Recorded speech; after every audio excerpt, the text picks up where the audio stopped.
So the whole question about how much money do I need to play to be a professional poker player, it's a very loaded question, right?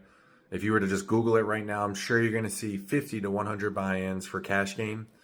You're going to see probably around 200 to 300 buy-ins for tournament play, which no one's doing. Very few people on the circuit right now have 300 buy-ins when they're buying in for, $50,000, right? $10,000, $20,000. Also have to take into account like your cost of living, right?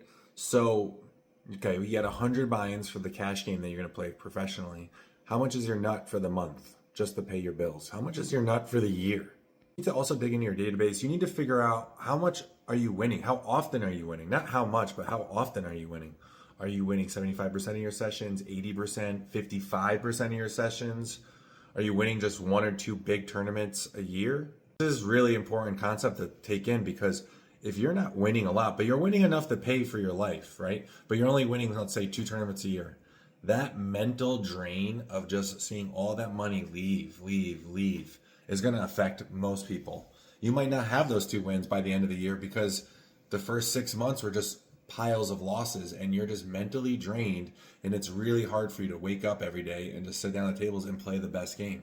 Just relying poker on your sole source of income, it's very difficult, especially the older you get and the more responsibilities you have. I always recommend to people when they're deciding to play professionally or part-time or whatever, you need to have a second form of income, all right?